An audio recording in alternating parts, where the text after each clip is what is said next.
Ndabashuje inshuti bakunzi ba Africa Plus.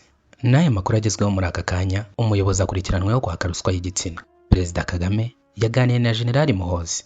Naho Trump yasubitse kurasa kuri Iran imubwira ko nayo yiteguye guhagarika ibitero.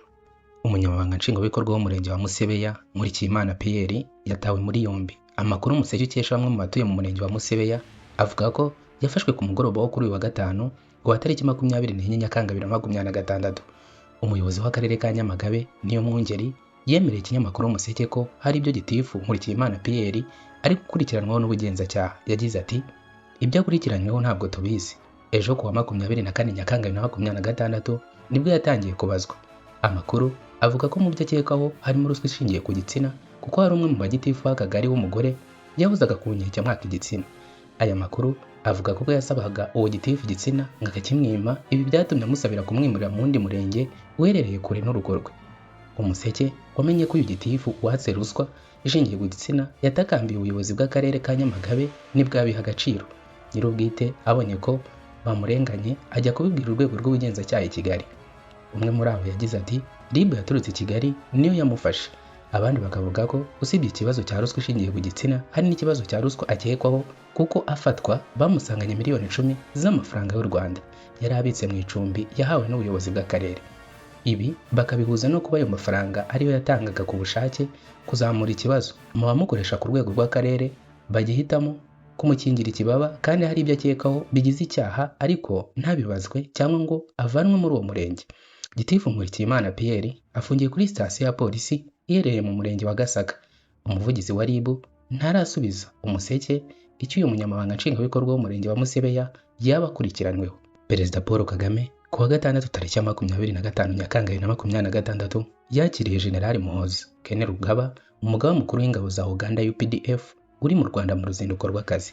Ibiro by'umukuru w'igihugu Village Urugwiro byanditse kuri X ko ibiganiro byabo byibanze ku bufatanye bukomeye hagati y'u Rwanda na Uganda ndetse no ku mahoro, umutekano n'ituze mu karere. Umugaba mukuru w'ingabo za Uganda UPDF General Muhoozi Kainerugaba akaba n'umujyanama wa se Perezida Yoweri Kaguta Museveni mu bikorwa bya gisirikare byihariye yageze i Kigali mu ruzinduko rw'akazi.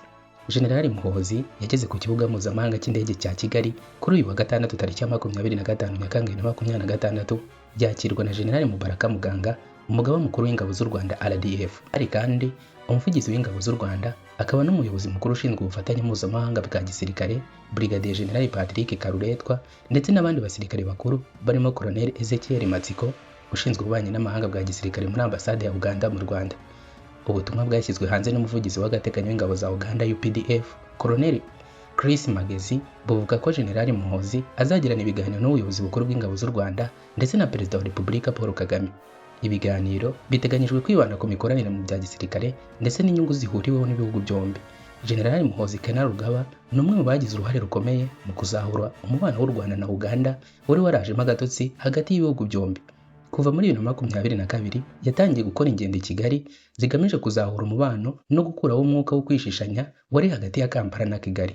Kuva icyo gihe kandi yagiye ategura ibirori yise Rukundo Ugomeho bihuriza hamwe abanya-Uganda ndetse n'abanyarwandakazi. Naho Iran yatangaje ko yiteguye guhagarika ibitero mu gihe Leta Zunze Ubumwe za Amerika nazo zahagarika kuyirasaho. Umwe mu bayobozi bakuru ba Iran utatangajwe amazina yabwiye ikinyamakuru Reuters ko igihugu cye kizahagarika ibikorwa byacyo bya gisirikare igihe cyose Amerika nayo izaba ihagaritse ibitero. Yagize ati uburyo Iran ibona ibintu buracyari igitero ku kindi. Niyo ibitero bihagaritswe Iran nayo izahagarika ibikorwa byayo. Ubu butumwa bumaze kugera kuri Leta Zunze Ubumwe za Amerika. Ibi byabaye nyuma y'uko Pentagon ihagaritse ibikorwa byo gutera Iran ku wa gatanu nyuma y'iminsi 13 y'ibitero by'indege bya Amerika kuri icyo kibuga. Ku wa gatandatu ku cyumweru nta bitero bishya bya Amerika byigeze biba, ni mu gihe Iran nayo yari imaze iminsi 2 itagaba ibitero ku bihugu byo mu karere birimo ibirindiro by'ingabo za Amerika. Ambasaderi wa Amerika mu muryango w'abibumbye Mike Waltz yavuze ko Perezida Trump yafashe icyemezo cyo guhagarika ibitero kugira ngo ibiganiro bigire umwanya wo gukomeza. Yagize ati arimo guha ibiganiro umwanya, arimo kubiha akanya kugira ngo bitange umusaruro. Abayobozi b'ingabo za Amerika bari bamaze iminsi bagaragaza ko ibitero byari bimaze ibyumweru 2 byarangiye bikomeye ubushobozi bwa Iran mu bya gisirikare. Umwe mu bayobozi ba Amerika utatangajwe amazina yavuze ko kongera gutangiza ibitero bishoboka ariko ko byagira ingaruka ku bubiko bw'ibikoresho bya gisirikare, cyane cyane ibikoreshwa mu kurinda ikirere cy'ingabo za Amerika mu burasirazuba bwo hagati, kuko byatangiye guhungabana cyane. Nubwo Amerika yahagaritse ibitero by'agateganyo, Iran yavuze ko itizeye neza ko iki cyemezo ari intambwe iganisha ku guhagarika burundu imirwano.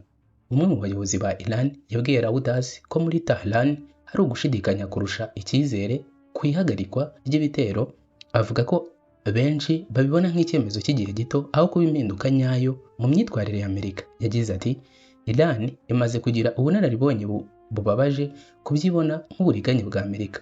Mu byumweru 2 bishize, ingabo za Amerika zari zimaze iminsi zigaba ibitero kuri Iran, zivuga ko ari igisubizo ku bitero Iran yagabye ku mato yo mu muhoro wa Hormuz.